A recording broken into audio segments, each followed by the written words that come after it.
Imagine a journey so long that your great-great-great-grandchildren will be the ones to reach the destination.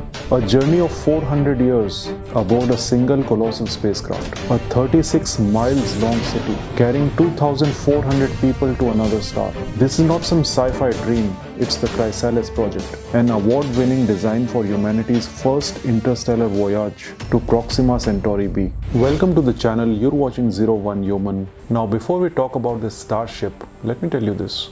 Before anyone even steps on it, its future inhabitants must endure an 80-year isolation experiment not in space, but right here on Earth, in the frozen depths of Antarctica. Why?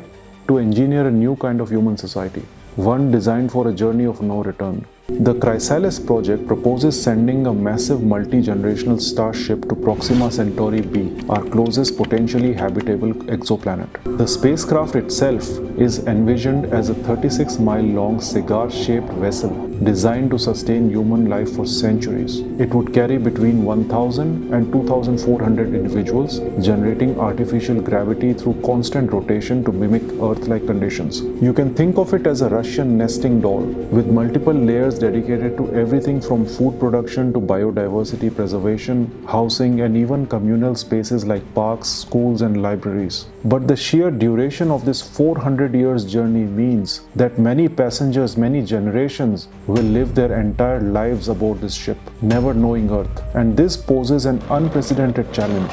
How do you ensure survival, cohesion, and purpose across so many generations, isolated in the void of space? The Chrysalis designers have a controversial answer. Prepare humanity for the journey before they even leave Earth. The plan calls for the first 3 or 4 generations of future crew to live in isolated experimental biospheres in Antarctica for 70 to 80 years. This extreme earthbound isolation is meant to simulate the confined conditions of the starship.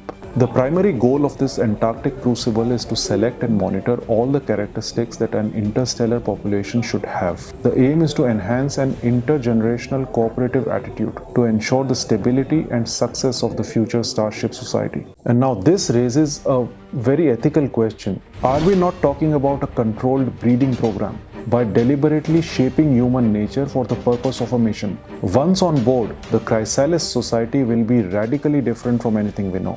With finite resources for a multi-lifetime journey, births would be carefully planned to maintain a sustainable population of around 1,500 people. This ensures resources last for the entire voyage. But it means personal autonomy over reproduction would be severely limited. Traditional family structures as we know them would be dismantled.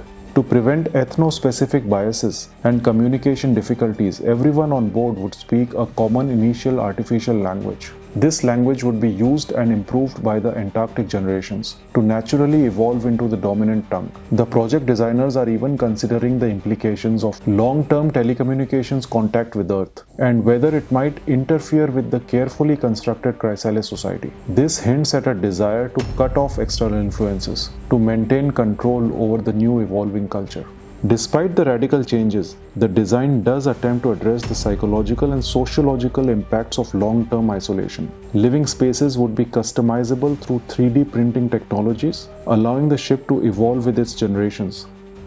Beyond the social engineering, major technical hurdles remain. A core challenge is creating a fully self-sustaining closed-loop ecosystem. And then there is the overriding ethical question. Is creating a compliant, highly controlled society for the sake of interstellar travel worth the potential loss of individual freedom and traditional human experience? Critics liken it to a Brave New World scenario, questioning if humans venturing to the stars should do as free people or within a prefabricated society. This project forces us to contemplate whether we are truly sending humans or a shipload of sheep. The Chrysalis Project is a concept, a thought experiment, yet it pushes the boundaries of our imagination, forcing us to confront not just the technological marvels required for interstellar travel, but the profound societal transformations it might demand. Is this the inevitable path for humanity to reach the stars? Or can we find a way to preserve our cherished freedoms and diverse cultures even as we journey into the unknown? What are your thoughts on the Chrysalis Project and its Antarctic experiment?